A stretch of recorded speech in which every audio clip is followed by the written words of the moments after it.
All right, Kirk Herbstreit has chimed in on who he thinks the top six teams in the country are at this second. Now, remember, the polls are split right now. The coaches have Alabama as the number one team in the country, and the media's got Georgia at number one.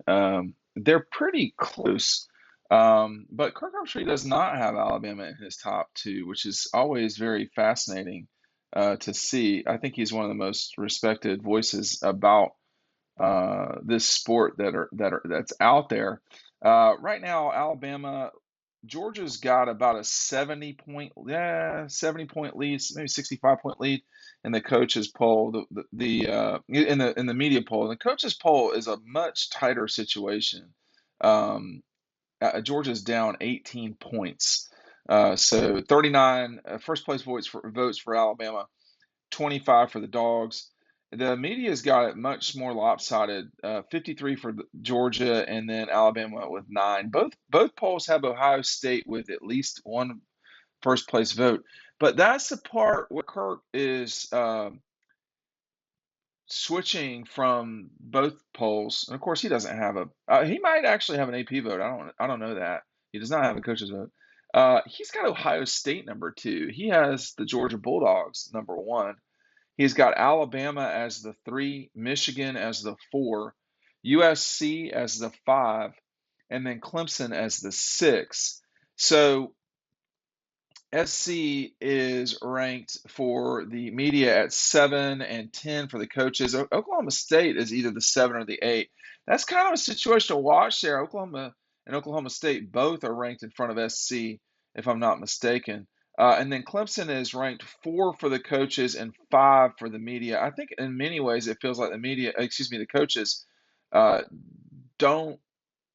Uh, I don't know if they're the ones that watch fewer games. I would have Kentucky over Michigan State myself. The media's got both Kentucky and Arkansas over Michigan State. The coaches also have BYU at 14, which I think is a touch low, but that's okay. These all get settled in the wash. You've got to vote for somebody.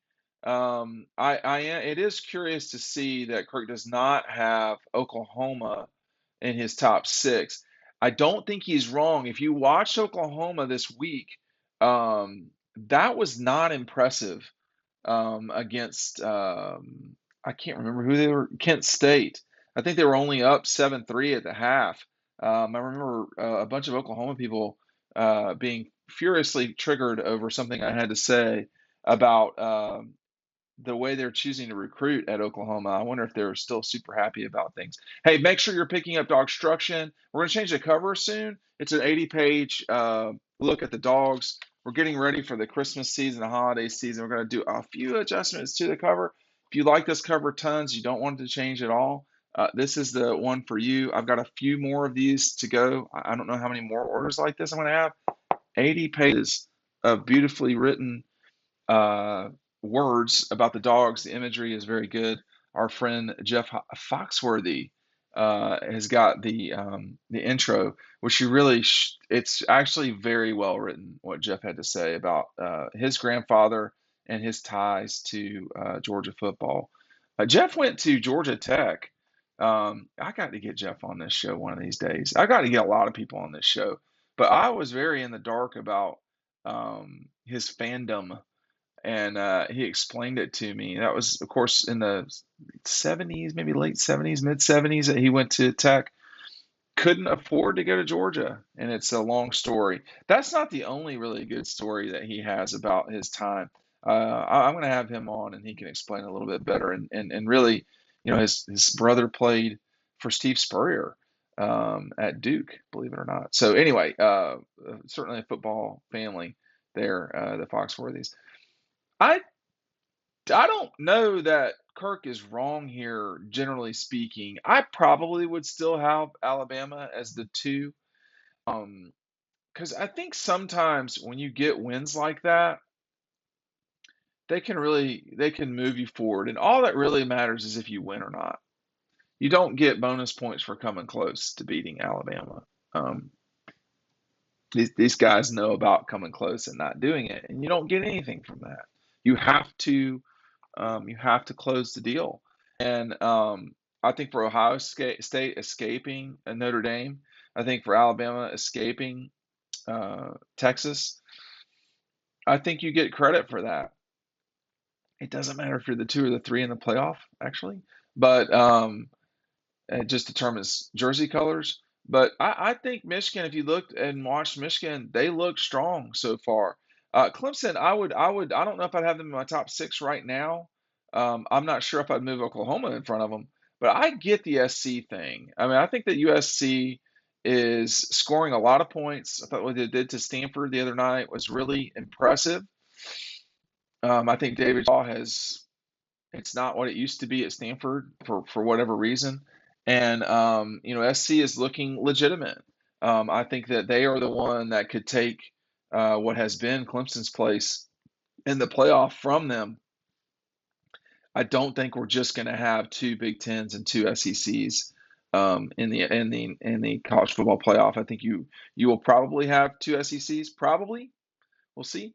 But USC looks like they're on the path to get back there. The problem with USC, and this is Clemson too a little bit, but more so for SC, they lose some curious games, and they did even back in Pete Carroll's day.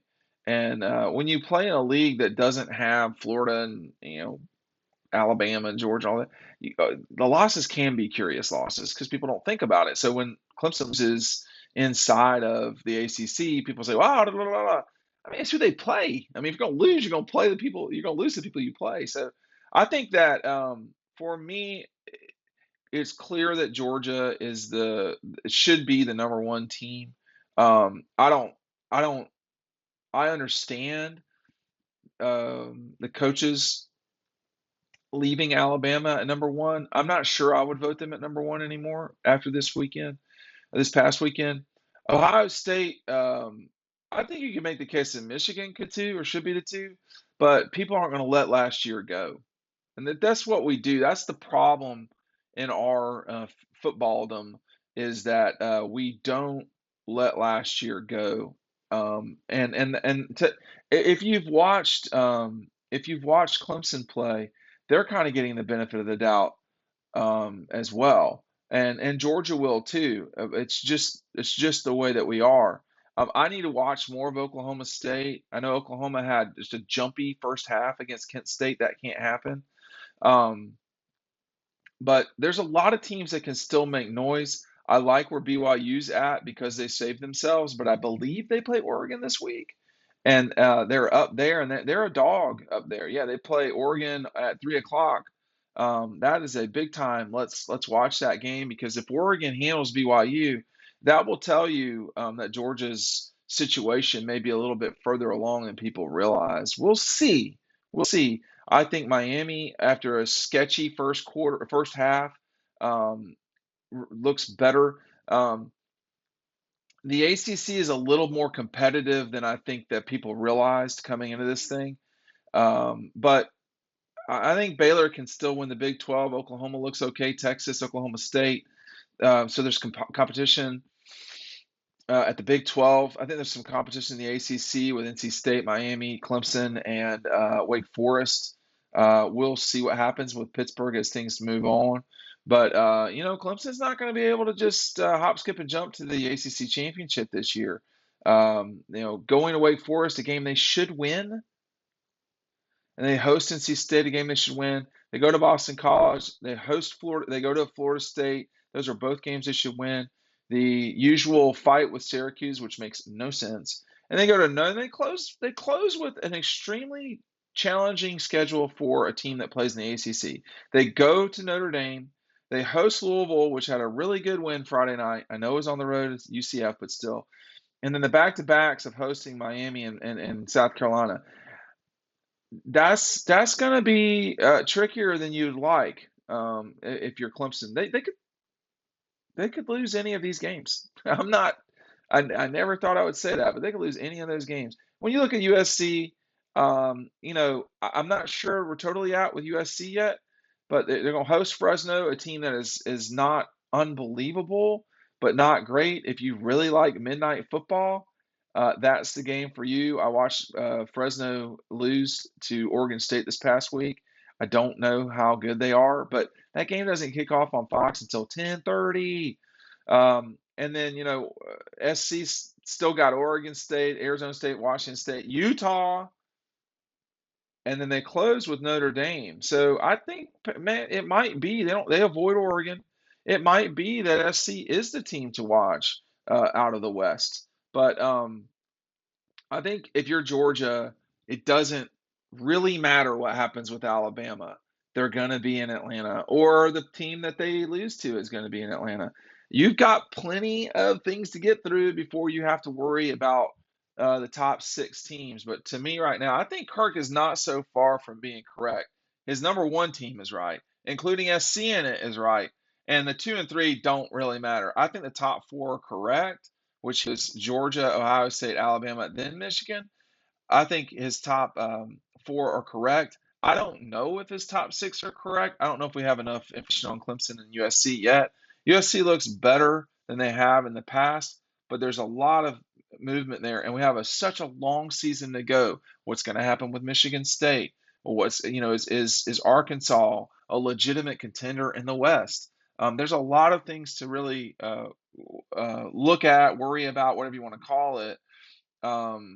Alabama hosts Arkansas in a few weeks. They will host Arkansas, excuse me, just after they get back from their game with Texas A&M. Both Texas A&M and Alabama have a lot more to worry about than what happened in the summer. Hey, thanks for watching. We'll see you on the website.